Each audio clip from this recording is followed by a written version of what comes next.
തട്ടിപ്പ് കേസിൽ വ്യവസായി വിജേഷ് പിള്ളയെ എൻഫോഴ്സ്മെന്റ് ഡയറക്ടറേറ്റ് വീണ്ടും ചോദ്യം ചെയ്യുകയാണ്. OTT പ്ലാറ്റ്ഫോം വിൽപ്പനയുമായി ബന്ധപ്പെട്ടാണ് ചോദ്യം ചെയ്യൽ. ഹൈറിച്ചിന് OTT പ്ലാറ്റ്ഫോം നൽകിയിട്ടുണ്ടെന്നും എല്ലാ കാര്യങ്ങളും ഇഡിയോട് വെളിപ്പെടുത്തുമെന്നും ചോദ്യം ചെയ്യലിന് മുൻപായി വിജേഷ് പിള്ള പ്രതികരിച്ചു. ലഭിച്ചത് നിക്ഷേപ തട്ടിപ്പ് പണമാണോ എന്ന് അറിയില്ലെന്നും OTT പ്ലാറ്റ്ഫോം ഹൈറിച്ചിന് വിറ്റത് 4.5 കോടി രൂപയ്ക്കാണെന്നും വിജേഷ് പിള്ള മാധ്യമങ്ങളോട് പറഞ്ഞു. ഞങ്ങളുടെ ആക്ഷൻ OTT ഹൈറിച്ചാണ് പർച്ചേസ് ചെയ്തിട്ടുണ്ടായിരുന്നത്. ഏകദേശം ഒരു വർഷങ്ങൾക്ക് മുന്നേ ആയിരുന്നു, കഴിഞ്ഞ വർഷമായിരുന്നു, ജനുവരിയിലായിരുന്നു അതിൻ്റെ പർച്ചേസ് നടന്നത്. ഇപ്പോൾ ആക്ഷൻ OTT എന്നുള്ള പേര് അവർ HR-OTT ആക്കിയിട്ട് അവരാണത് റൺ ചെയ്തുകൊണ്ടിരിക്കുന്നത്. അപ്പോൾ അതിൻ്റെ റിലേറ്റഡ് ആയിട്ടുള്ള ട്രാൻസാക്ഷനും കാര്യങ്ങളും എൻക്വയറിയുടെ ഭാഗമായിട്ട് ഒരു ആവശ്യപ്പെട്ടിട്ടുണ്ട്. അതിന് വേണ്ടിയിട്ടാണ് ഞാൻ അതിൻ്റെ ഡോക്യുമെൻറ്റ്സ് ഒക്കെ സബ്മിറ്റ് ചെയ്തിട്ടുണ്ട്. മറ്റൊരു കാര്യം എന്ന് വെച്ചാൽ ഇതിലെ അംഗങ്ങളുടെ എണ്ണം പെരുപ്പിച്ച് കാണിക്കാൻ ശ്രമം നടത്തിയെന്നൊക്കെ പറഞ്ഞു. അങ്ങനെ OTT ആക്ച്വലി അംഗങ്ങൾ പറഞ്ഞാൽ ഇപ്പോൾ ടോട്ടൽ എല്ലാം കൂടിയിട്ട് ഒരു 12 lakhs സംതിങ് ആണ് ഇപ്പോൾ ഉള്ളത്. ഞാൻ OTT സെയിൽ ചെയ്യുന്ന സമയത്ത് 5 lakhs ആയിട്ടുള്ള ആൾക്കാരുണ്ടായിരുന്നു. പിന്നെ ഇത് സബ്സ്ക്രിപ്ഷൻ എന്ന് പറഞ്ഞു കഴിഞ്ഞാൽ സബ്സ്ക്രൈബ് ചെയ്യുന്ന ലോഗിൻ ചെയ്യുന്ന അപ്ലോഡ് ചെയ്യുന്ന മീൻസ് സൈനപ്പ് ചെയ്യുന്ന എല്ലാവരും സബ്സ്ക്രൈബ് ആവണമെന്നില്ല. പലരും ഫ്രീ കസ്റ്റമേഴ്സ് ആയിരിക്കും. പിന്നെ ഇത് പറഞ്ഞാൽ ഒരു വർഷം കഴിഞ്ഞിട്ട് ആൾക്കാർ അൺഇൻസ്റ്റാൾ ചെയ്ത് കഴിഞ്ഞാൽ ഡാറ്റ അവിടെ നിന്ന് നഷ്ടപ്പെടും. അപ്പോൾ അത് നമ്മളൊരിക്കലും അതിലൊന്നും നമുക്ക് ചെയ്യാനില്ല. ഡാറ്റ ഇപ്പോൾ അവർ ടോട്ടൽ ഒരു 12 lakhs മെമ്പേഴ്സാണ് ഉള്ളത്. അത് എല്ലാ ആപ്ലിക്കേഷനും ഉണ്ട്, Android, iOS, TV, Android TV, അങ്ങനെയുള്ള എല്ലാ ആപ്ലിക്കേഷനിലും ടോട്ടൽ കൗണ്ടാണ് അത്. ഈ നിക്ഷേപ തട്ടിപ്പിലൂടെയുള്ള പണമാണ് കൈമാറിയെന്ന് പറയുന്നത് എനിക്കറിയില്ല, അതിനെക്കുറിച്ച് എനിക്ക് ധാരണയില്ല. അവരുടെ എന്താണ് ബിസിനസ്, അവർ ഞങ്ങളുടെ അടുത്ത് OTT പർച്ചേസ് ചെയ്യുന്നുണ്ടെന്ന് OTT സെയിൽ ചെയ്യും. എത്ര രൂപയുടെ ഇടപാട് നടത്തി? 4.5 കോടിയായിരുന്നു. 4.5 കോടി രൂപ. ഈ സ്വപ്ന സുരേഷായിട്ട് കൊടുക്കാന്ന് പറഞ്ഞാൽ അതേ സ്വപ്ന സുരേഷായിട്ട് യാതൊരു ബന്ധമില്ലാത്ത കാര്യങ്ങൾ അത് ഇതുമായിട്ട് യാതൊരു ബന്ധമില്ല. സ്വപ്ന സുരേഷിന് OTT കൊടുക്കാനല്ല പോയത്, വേറെ കാര്യങ്ങൾ വെബ്സൈറ്റ്സുമായിട്ട് ബന്ധപ്പെട്ട ഡിസ്കഷൻ മാത്രമായിരുന്നു. അത് അന്നേ ഞാൻ പറഞ്ഞിട്ടുണ്ട്. രേഖകൾ എന്തെങ്കിലും കൈമാറിയിട്ടുണ്ടോ? ഇതായിട്ട് ഞാൻ രേഖകൾ കൈമാറിയിട്ടുണ്ട്. വാർത്തയുടെ വിശദാംശങ്ങളുമായി നവമി ദിനേശ് ചേരുന്നുണ്ട്. നവമി, ഹൈറിച്ച് തട്ടിപ്പ് കേസിൽ ഹൈറിച്ച് ഉടമകളായ KD പ്രതാപനെയും ഭാര്യ ശ്രീനയും ചോദ്യം ചെയ്തതിനൊപ്പമാണ് വിജേഷ് പിള്ളയെ കൂടി വിവാദ വ്യവസായിയായിട്ടുള്ള വിജേഷ് പിള്ളയെ കൂടി ഇപ്പോൾ എൻഫോഴ്സ്മെന്റ് ഡയറക്ടറേറ്റ് ചോദ്യം ചെയ്യുന്നത്. അതിന് നമുക്കറിയാം, ഹൈറിച്ചിന്റെ കേരളം കണ്ട ഏറ്റവും വലിയ സാമ്പത്തിക തട്ടിപ്പ് കേസുകളിൽ ഒന്നാണ് ഹൈറിച്ച് എന്ന വിവരങ്ങൾ കൂടി പുറത്തു വരുന്നുണ്ട്. അതിൽ ഈ ഓൺലൈൻ ഷോപ്പിംഗ് തട്ടിപ്പ്, അതോടൊപ്പം ക്രിപ്റ്റോ കറൻസി ഇടപാടുമായി ബന്ധപ്പെട്ട് കോടികളുടെ തട്ടിപ്പ് നടന്നുവെന്ന് പറയുന്നു. അതിന് പിന്നാലെയാണ് ഈ പ്രതികൾക്കെതിരെ, ഈ KD പ്രതാപനും ശ്രീനയ്ക്കും ഉൾപ്പെടെയുള്ള പ്രതികൾക്കെതിരെ OTT ഇടപാടുമായി ബന്ധപ്പെട്ട ഒരു തട്ടിപ്പ് കേസ് കൂടി പുറത്തു വന്നത്. ഇതിൻ്റെ അടിസ്ഥാനത്തിലാണ് വിജേഷ് പിള്ളയെ ഇപ്പോൾ എൻഫോഴ്സ്മെന്റ് ഡയറക്ടറേറ്റ് ചോദ്യം ചെയ്യുന്നത്. ഇതിൽ ഈ കേസിൽ ഈ വിജേഷ് പിള്ളയുടെ പങ്കെന്താണ്? അതായത് ഈ OTT പ്ലാറ്റ്ഫോം വിജേഷ് പിള്ളയിൽ നിന്ന് വാങ്ങിയപ്പോൾ ഈ നിക്ഷേപ തട്ടിപ്പ് പണം വിജേഷ് പിള്ളയ്ക്ക് നൽകിയതുമായി ബന്ധപ്പെട്ട കാര്യങ്ങൾ ചോദിച്ചറിയുക മാത്രമാണോ ഇഡിയുടെ നീക്കം ലക്ഷ്യം?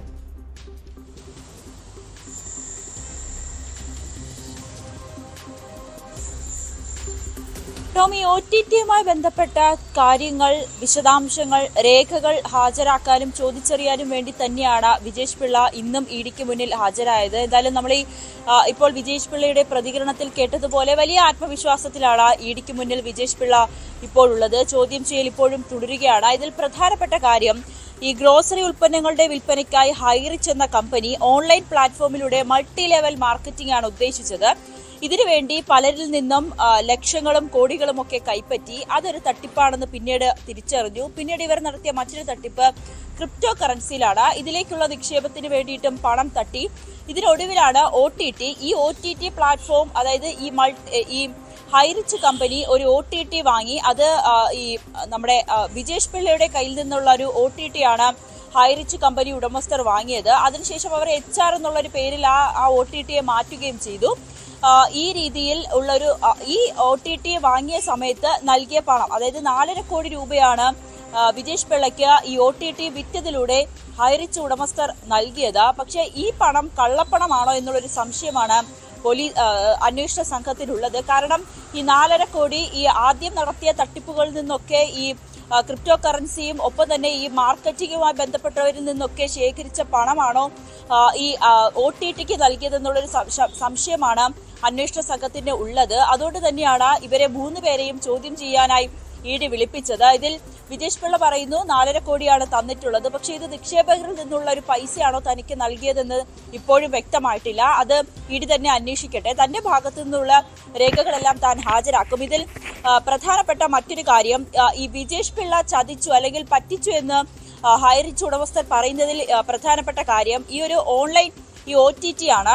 അതായത് 12.39 ലക്ഷം അംഗങ്ങളാണ് ഈ OTTയിൽ ഉള്ളത് എന്നാണ് ആദ്യമേ പറഞ്ഞിരുന്നത്. ആക്ഷൻ എന്ന പേരിലായിരുന്നു വിജേഷ് പിള്ളയുടെ കയ്യിലുള്ള ഈ OTT. പിന്നീടാണ് അത് HR എന്ന പേരിലേക്ക് മാറ്റുകയും ചെയ്തത്. ആ സമയത്ത് 12.39 ലക്ഷം സബ്സ്ക്രൈബേഴ്സ് ഈ OTTക്ക് ഉണ്ടെന്ന് പറഞ്ഞായിരുന്നു ഇത് വിറ്റത്. അതിനുശേഷം OTTയിൽ റിലീസ് ചെയ്ത സിനിമകൾ 3 മാസം കൊണ്ട് 10,000-ഓളം ആളുകളെ കണ്ടിട്ടുള്ളൂ. അത് എന്തുകൊണ്ടാണ് 12.39 ലക്ഷം സബ്സ്ക്രൈബേഴ്സ് ഉണ്ടായ ഒരു OTTയിൽ ഒരു സിനിമ ഇട്ടപ്പോൾ അതിൽ ഏകദേശം ഒരു 10,000-ഓളം പേര് മാത്രമേ അതിലെ സിനിമകൾ കണ്ടിട്ടുള്ളൂ? അത് തന്നെ ഒരു സംശയം പ്രധാനപ്പെട്ട് ഉയരുന്നുണ്ട്. പിന്നീട് സൈബർ സെൽ അടക്കം നടത്തിയ പരിശോധനയിലാണ് ഈ ആളുകളുടെ കാണിക്കാൻ വേണ്ടിയിട്ട് ഓഹരി ഇടപാടുകളുമായി ബന്ധപ്പെട്ട് നിരവധി ആളുകളിൽ നിന്നും വലിയ കോടികൾ നിക്ഷേപം സമാഹരിച്ചിരുന്നു ഈ KD പ്രതാപൻ, ഹൈറിച്ച് കമ്പനിയുടെ ഉടമകളായ KD പ്രതാപനും ശ്രീനയും.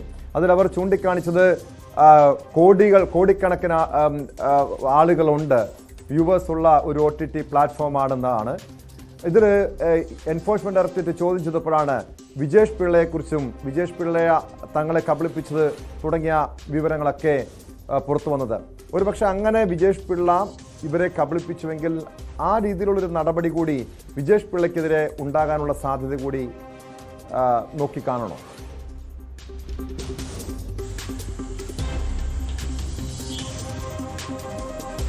തീർച്ചയായും ടോം. കാരണം ഈ ഹൈറിച്ച് കമ്പനി ഉടമസ്ഥൻ പ്രതാപനും ശ്രീനയും ഇവരിൽ നിന്നും ഈ OTT വാങ്ങുന്ന സമയത്ത് ഇത്രയും ലക്ഷം ഫോളോവേഴ്സ് ഉണ്ട്, സബ്സ്ക്രൈബേഴ്സ് ഉണ്ടെന്ന് തെറ്റിദ്ധരിപ്പിച്ചു. അതിനുശേഷം ഈ സംവിധായകര് ആ ഒരു ഈ സബ്സ്ക്രൈബേഴ്സിന്റെ ഒക്കെ കണക്ക് അനുസരിച്ചാണ് ഈ OTTകളിൽ സിനിമ നൽകുന്നത് സംവിധായകർ. അത്തരത്തിൽ ഈ സിനിമ നൽകിയപ്പോൾ ആ ഒരു ഫോളോവേഴ്സിനെ അല്ലെങ്കിൽ അത്രത്തോളം ആളുകൾ കാണും, അവരിലേക്ക് ഈ സിനിമ എത്തുമെന്നൊരു പ്രതീക്ഷയിലാണ് സംവിധായകർ ഈ ഹൈറിച്ച് ഈ സാധാരണ OTTക്ക് നൽകുന്നത്. അവിടെ അത് തന്നെയാണ് ഇവിടെ സംഭവിച്ചത്. പക്ഷേ ഈ ഹൈറിച്ച് കമ്പനി അല്ലെങ്കിൽ ഹൈറിച്ചിലുള്ള ഈ ഉടമസ്ഥതയിലുള്ള ഈ OTTയിൽ അത് വിശ്വസിച്ച് സിനിമ നൽകിയിട്ട് പോലും അത്രയേറെ സബ്സ്ക്രൈബേഴ്സ് ഉണ്ടായിട്ടില്ല. കാരണം ഈ പൈസ കൊടുത്താണ് ഇവർ ഈ സിനിമ എടുക്കുന്നത്. അപ്പോൾ അത് വലിയ രീതിയിലുള്ള ഒരു സാമ്പത്തിക നഷ്ടമുണ്ടായി. അതിന് കാരണം ഇദ്ദേഹമാണ്. കാരണം ഇതിലൊരു തട്ടിപ്പ് നടന്നിട്ടുണ്ട്. അത്തരത്തിലൊരു തട്ടിപ്പ് നടന്നതുകൊണ്ടാണ് വിജേഷ് പിള്ള അത്രയും തട്ടിപ്പ് നടത്തി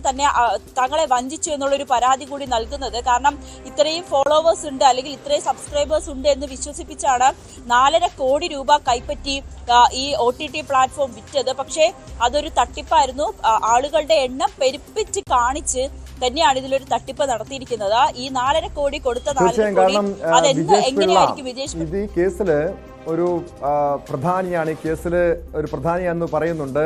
നിരവധി ഉന്നതർക്ക് ഈ തട്ടിപ്പ് കേസിൽ പങ്കുണ്ട് എന്ന് പറയുന്നതിൽ അതിൻ്റെ ഇടനിലക്കാരൻ വിജേഷ് പിള്ള എന്ന ആരോപണങ്ങൾ കൂടി നേരത്തെ പുറത്തു വന്നതാണ്. നിലവിൽ ഈ ഹൈറിച്ച് തട്ടിപ്പ് കേസുമായി ബന്ധപ്പെട്ട് EDയുടെ നീക്കങ്ങൾ എങ്ങനെയാണ്? കഴിഞ്ഞ 2 ദിവസം KD പ്രതാപനെയും ശ്രീനയെയും ചോദ്യം ചെയ്തിരുന്നു.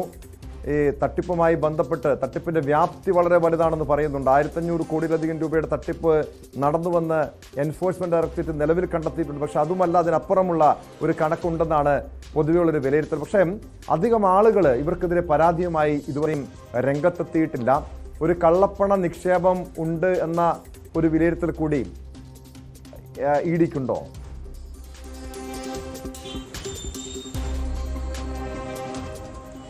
തീർച്ചയായും ഉണ്ട് ടോം. ആദ്യം ഇതിൽ പ്രധാനപ്പെട്ട കാര്യങ്ങൾ ED അന്വേഷിക്കുന്നത്. ഇതിൽ EDയുടെ പ്രാഥമിക അന്വേഷണത്തിൽ തന്നെ 1157 കോടിയുടെ തട്ടിപ്പാണ് ഈ ഹൈറിച്ച് കമ്പനിയുടെ ഉടമസ്ഥർ നടത്തിയതെന്നുള്ളൊരു കണ്ടെത്തലാണ് ED ആദ്യം കണ്ടെത്തിയിരുന്നത്. പിന്നീട് ഇതുമായി ബന്ധപ്പെട്ട രേഖകൾ ഹാജരാക്കാൻ ഈ കഴിഞ്ഞ 2 ദിവസങ്ങളിൽ ഹൈറിച്ച് ഉടമസ്ഥരോടും അതോടൊപ്പം തന്നെ വിജേഷ് പിള്ളയോടും ആവശ്യപ്പെട്ടിരുന്നു. ഇതിന്റെ അടിസ്ഥാനത്തിൽ ഇവർ രേഖകൾ ഹാജരാക്കി, കൂടുതൽ തെളിവുകൾ ഹാജരാക്കി, ഒപ്പം തന്നെ കൂടുതൽ കാര്യങ്ങൾ അറിയുന്നതിന് വേണ്ടിയിട്ടുള്ള ചോദ്യം ചെയ്യലുകളാണ് ഇത് EDയുടെ ഭാഗത്തു നിന്നും ഉണ്ടാകുന്നത്. ED പ്രധാനമായും അന്വേഷിക്കുന്നത് ആദ്യത്തെ തട്ടിപ്പ്, ഈ ഓൺലൈൻ മാർക്കറ്റിംഗ് ഉള്ള തട്ടിപ്പ്, അതിനുശേഷം ഈ ക്രിപ്റ്റോ കറൻസിയിലുള്ള തട്ടിപ്പ്, മറ്റൊന്ന് ഈ OTT, 3 കാര്യങ്ങളാണ് പ്രധാനമായും ED അന്വേഷിക്കുന്നത്. ഇതിൽ കള്ളപ്പണ ഇടപാടുകൾ നടത്തിയിട്ടുണ്ട് എന്നുള്ള ഒരു കേന്ദ്രീകരിച്ചുള്ള ഒരു അന്വേഷണം കൂടിയാണ് ഈ EDയുടെ ഭാഗത്തു നിന്ന് നടത്തുന്നത്. മറ്റൊരു കാര്യം, എന്തുകൊണ്ട് കൂടുതൽ തട്ടിപ്പുകാർ ഇതിൽ പുറത്തേക്ക് വരുന്നില്ല, കൂടുതൽ പരാതിക്കാർ എന്തുകൊണ്ട് ഇവർക്കെതിരെയുള്ള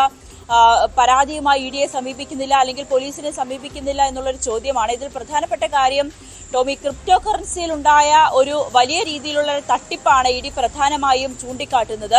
ക്രിപ്റ്റോ കറൻസിയിലൊക്കെ നിക്ഷേപിക്കണമെങ്കിൽ അവരെ അത് അത്രയേറെ സാമ്പത്തികമുള്ളവരായിരിക്കണം, അതൊരു കള്ളപ്പണമായിരിക്കണം. കള്ളപ്പണം നവമി സൂചിപ്പിച്ചതുപോലെ ആ രീതിയിലുള്ള കാര്യങ്ങൾ പരിശോധിക്കുന്നുണ്ട്. ഒരുപക്ഷെ ഒരു കള്ളപ്പണം ഇടപാടുകൾ ഇതിൻ്റെ അകത്ത് നടന്നിട്ടുണ്ടാകാം.